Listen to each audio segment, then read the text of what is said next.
Hello, I'm Helen Fu. Do you like magic? Have you ever watched a magician performing a seemingly impossible trick right in front of your eyes and wondered, what happened? How is that possible? Magic is a form of entertainment which delights, intrigues, and mystifies the audience. Today, we have a special guest who has been performing magic for over 38 years, bringing laughter, amazement, and family-friendly entertainment to audiences up and down the East Coast and from around the world. Magician Dick O'Shea. Welcome to the show, Dick. Thank you, Helen. So, it's just amazing to me that we have all these magicians around the world who are bringing entertainment to us, and I'm so honored to have you on the show. Well, thank you. I know you through Toastmasters Club, and I've seen some of your magic tricks. I hope that you've brought some to us today. I did, yes. And first of all, could you tell us a little bit about your background and how did you get into magic? Well, I started with magic when I was in my 30s, so it was, you know, I was not a child when I started, and it was something that I needed to sort of counteract my business career.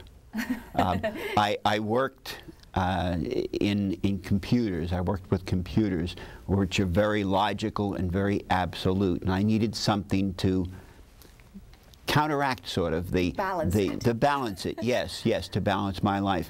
And magic was something that just happened to be there. I picked up a magazine on the way to work one day and started reading it, learned a couple of tricks, and the rest is history. I got hooked. You got hooked. I got hooked. Changed your career. It totally changed my career. Yes, I did. I did go through the computer career, and now I'm in my older years where I can enjoy myself getting out and doing magic, and I thoroughly enjoy doing magic. I hope that you've brought us some magic tricks today. I did. If you'd like, I can show you something that I usually start my magic shows with. Okay. And it's... So this will be a treat. This will be a trick. Now this is the kind of trick that I like to teach kids, because it's something that's easy for them to do. It's impressive, and adults enjoy it too. It's a simple knot trick. You tie a single knot. Okay. It's called an overhand knot. Now, you recognize that knot as the first knot when you tie your shoes. Yeah. If you were in Scouts, you would learn to tie the second knot, which is another overhand knot tied back to back with the first one, and they call that a square knot. Now they call it a square knot because it makes kind of like a square hole in the middle. Okay. Now, this next knot is something that very few people know about, and it was given its name because of the way that it looks. If you look at that, and for those of you who are musically inclined, it looks like a G clef. Oh, yes. Doesn't it? Yes. Yep, it looks like a G clef. And actually, Leonardo da Vinci named this knot, and he called it a sonata, like the music. Oh, really? But he really called it that because when you pull on the ends, you say that's sonata knot.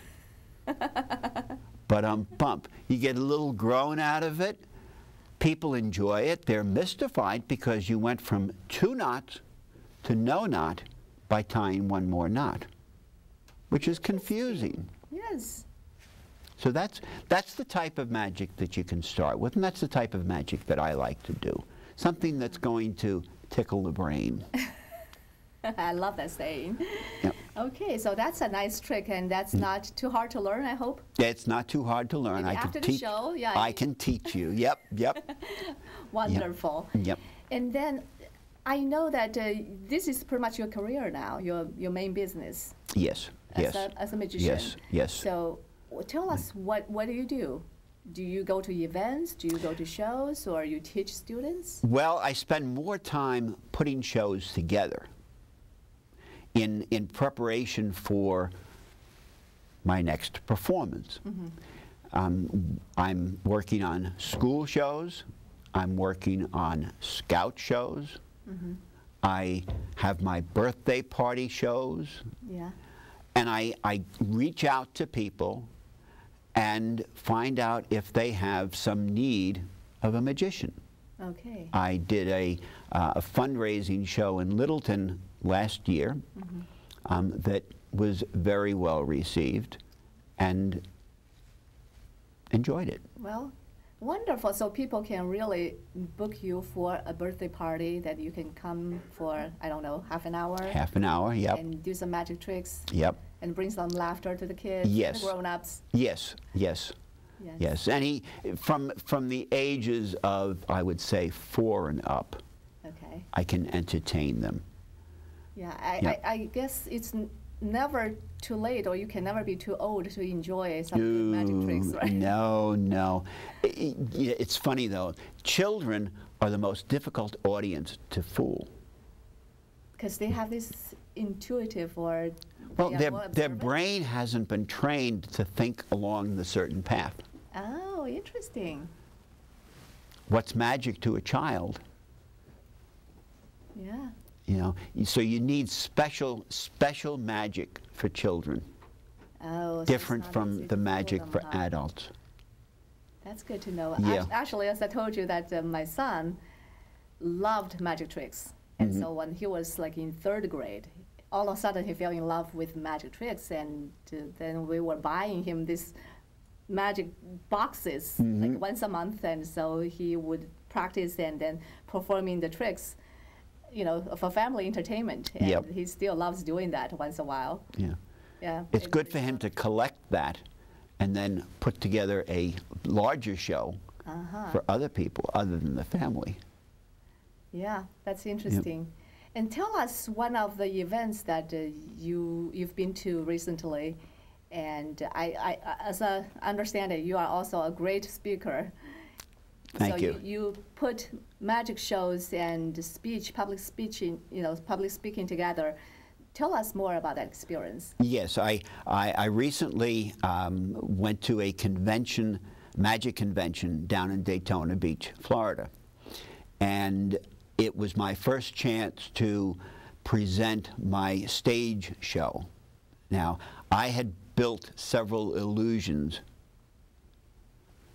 for the stage that I wanted to present to the magic community. And they were something different from what magicians were used to seeing. I focused on optical illusions. Now, optical illusions are illusions nonetheless, but they're, and you've seen them in, in magazines, you've seen them on the internet. There are pictures that defy reality. So I put them in reality. I put them together out of wood and went to this convention, entered the stage contest, and took 2nd place for that. Wow, that's impressive. Yep. Congratulations. Thank you, thank you. And I can thank Toastmasters for that as well, because they helped me. With your speech. Right, yes. Yeah, that was a great speech. I heard, Yep. that Thank you. it was a wonderful speech. And Thank so you. next time, I'm pretty sure you're going to get 1st place. I hope so. I hope so. Yep, I'm looking forward to it. So did you bring any of these magic tricks that you mentioned about? Well, none of the illusions, none of the stage illusions, because they're good on stage, but close up they're not.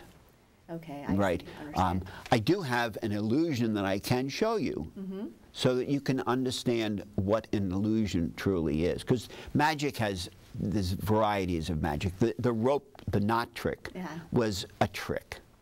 You know, an illusion, and I'll show you this one. This is something that it's performed by many magicians, and it's a very old trick. It's been around a long time, and it never ceases to amaze me how impressed people are by it. It's very clever. It's done with 3 pieces of rope, not 1, but 3 pieces of rope, and each piece of rope is a different length. Yeah. This is a short piece. That is a medium piece, and this is a long piece.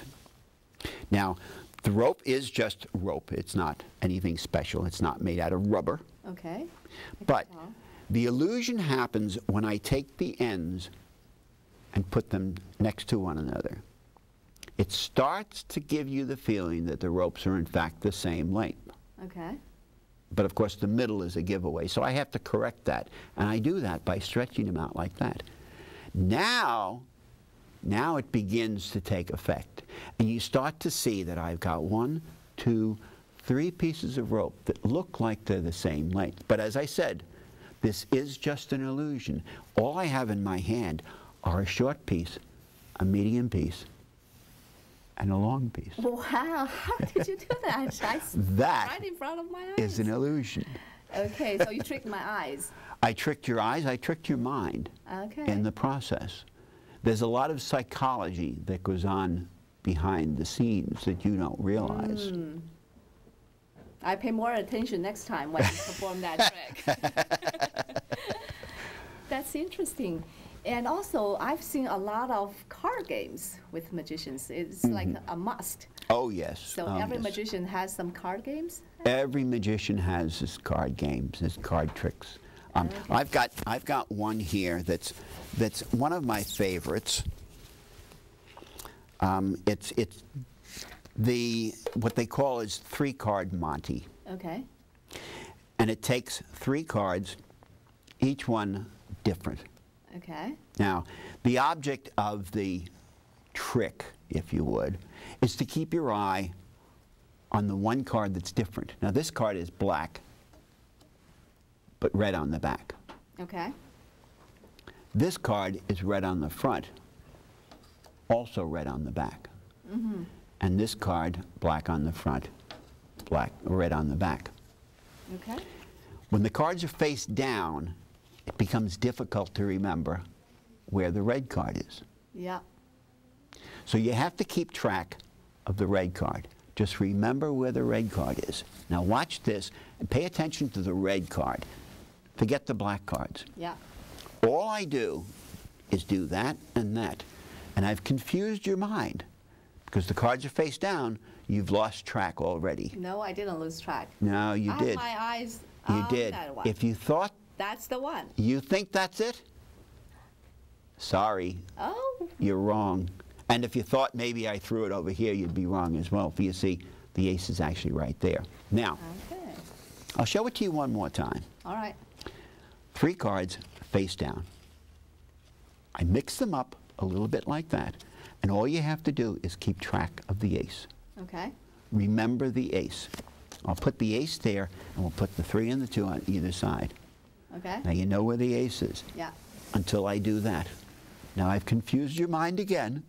And in fact, if you thought the ace were in the middle, you'd have been wrong. And if you thought maybe I put it over here, you'd be wrong as well. For you see, the ace is actually right there. Now, I want to explain to you exactly how it's done. Now, magicians don't tell their secrets. Okay. But I can tell you how it works. Okay.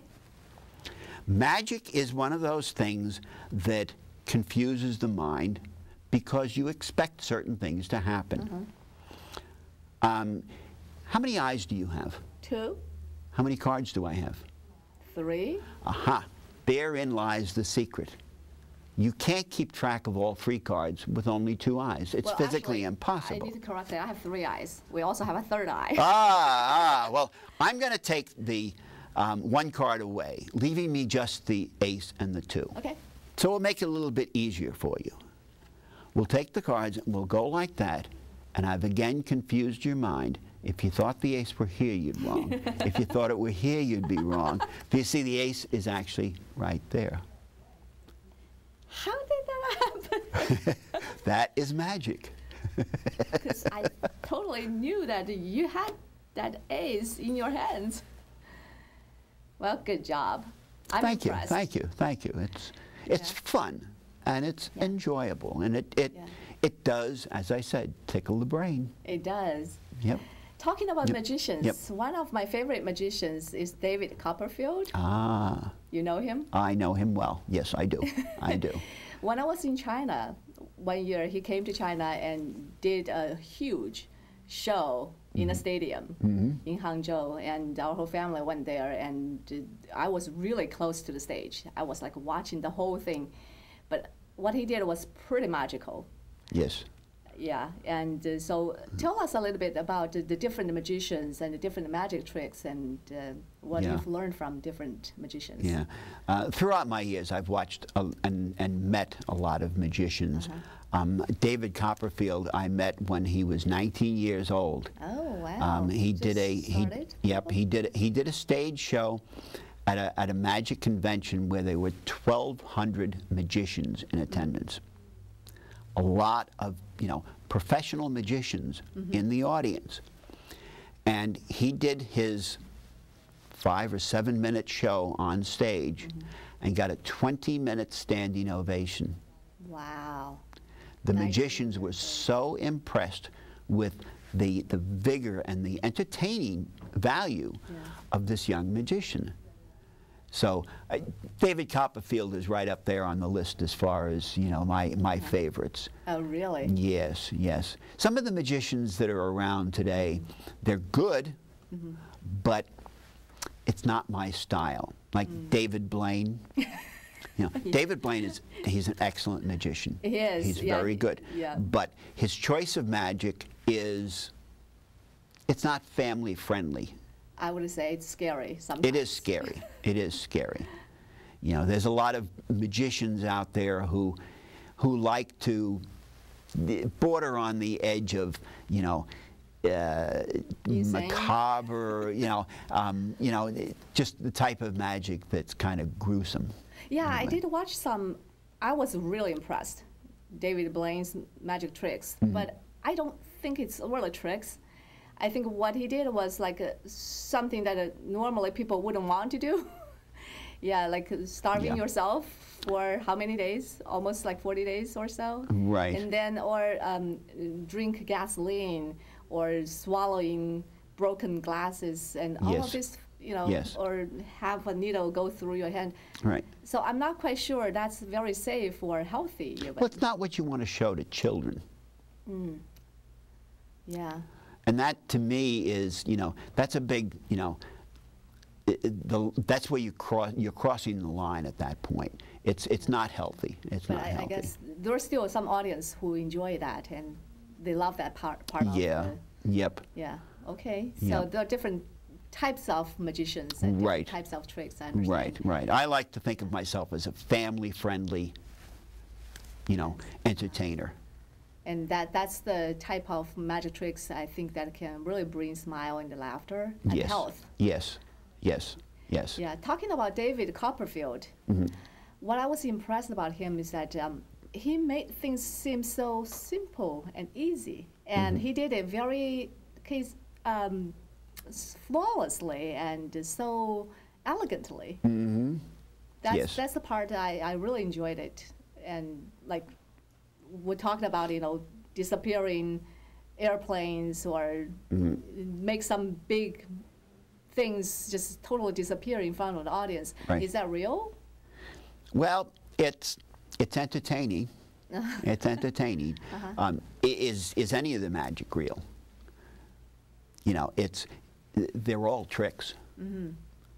But if they're performed in a way to entertain the audience and not fool them. If a magician goes out to fool the audience, it's not entertaining. Okay. If he goes out to entertain the audience, he's more likely to entertain them. So the tricks, real, when you see the Statue of Liberty disappear on TV, or the jet disappear on TV, it's TV in a way. Yeah, that's and that there's a little cloud of suspicion that happens there. Is it trick photography? When you see it up close and in person, it's different. Interesting. Yep. So is this hard to learn for people who, probably some of the audience or some of the kids would love to learn how to play magic tricks? Is this something you have to really spend a lot of time studying and practicing? Well, you do have to spend a lot of time practicing. There's no question, there's no way around it. You have to practice it until you can do it without even thinking about it. And it has to work every time. And that unfortunately is an area where kids get lost. They go to a magic store, they buy a trick, they come home, and they do it. And without the practice, without the understanding of how it works, why it works, and how to make it your own style. I spent a lot of time reworking magic tricks that I buy. I go to the store and I buy magic tricks. And it comes with instructions, and it comes with the pattern, which is the storyline that goes along with it. And I basically throw that out. I want it to be my magic, so I make it mine. Wow. So that's what I would say for kids, though, is to learn to do your own style of magic. So you teach students? I do. And so people can get some of the information from your website? Yes, yes. Okay. And go to dickoshaymagic.com. So if they need to book you for a party or an event, then they can contact you. Yes. Yeah. Yes. And then tell us a little bit more about what else you do. We have a puzzle here. Yes, as I said, I like to work with wood. I like to work with my hands in general, whether it's doing magic or working with wood. And the puzzles are something that I started doing recently, and met with very positive responses. I took a group of my first puzzles that I built, which were only 3 pieces. 3 pieces of wood that come out of a frame, and trying to put them back in there is very difficult. Yeah. But visually they're appealing. And I went to a couple of stores that sold magic, or not magic, puzzles, and was very impressed by the response. They wanted to buy them right away. So I know that the puzzle design is intriguing, it's challenging, and I'm looking forward to adding that to my list of repertoire. Yeah. Yeah, but still, you mainly do magic tricks now. Yes. That's more like a part-time. Right, that's a side. You do, Yep, okay. yep. So do you have another magic trick you want to show us? As a matter of fact, I do. Another card trick. Okay. Now this one is, well, it's an interesting one. It's a pick a card trick. Now every magician has his favorite pick a card trick. And the idea is that you mix the cards up, you shuffle the cards, and then you have a spectator select a card. Now, if I could ask you to just tell me to stop at some point. Stop. All right. I just want to reiterate one thing. First of all, that even though this is on TV, this is with the camera, there is no trick photography involved. Yes. Do you agree? I agree. Okay. Also, we have not prearranged anything. Nope. That what you see is actually what would happen if the audience were the spectator doing the magic with me. Now, I shuffled the cards. I went through the cards, and you told me to stop. Yes. All right. For the first time, we're going to look at your card, and I want you to remember it. And I can show it to the audience. Now, in fact, I'm going to do one better than that. I'm going to take that card. I can see that it's the Jack of Clubs. Now, you could have stopped me at the 10 of Diamonds, but you didn't. You stopped me at the Jack of Clubs. Now, I just took off the corner. Okay. All right. I want you to hold on to that for a second. All right. All right. We're now going to take your card and put it back in the middle of the deck and do something magical with it. Okay. I'm going to make it turn over. It's going to be upside down in the deck now. Oh. And I haven't done anything yet. But if I spread the cards out like this, we'll see that there is one card that is turned face up in the deck. And that card is the Queen of Clubs. Oh, wait a minute. Yours was the Jack of Clubs. The jack, wait a minute, that's not right. Let me see. The jack of clubs. Let's see if we can find it here. I don't see it, do you? No. I don't see the jack of clubs. Oh, wait a minute, I forgot. I brought along a friend of mine, a leprechaun. Okay. Right. Now this leprechaun does tricks for me sometimes, and sometimes he actually takes the card, and this guy has in fact taken That's the one. the jack of clubs. Now, Oh, wow. How did you do that? That's the one. it matches. Interesting. You tricked my mind and my eyes. Yep. Good job. Yep. Yep. So Yeah. that's again the type of magic that I enjoy doing. It's fun. Well, it tickles the brain. Yeah, I really enjoyed everything, and thank you for coming to the show today. Oh, you're quite welcome. Do you I have enjoyed it. one final thought for the audience? Enjoy magic for its entertaining value. Don't look at it as a puzzle to try and solve. Just enjoy it.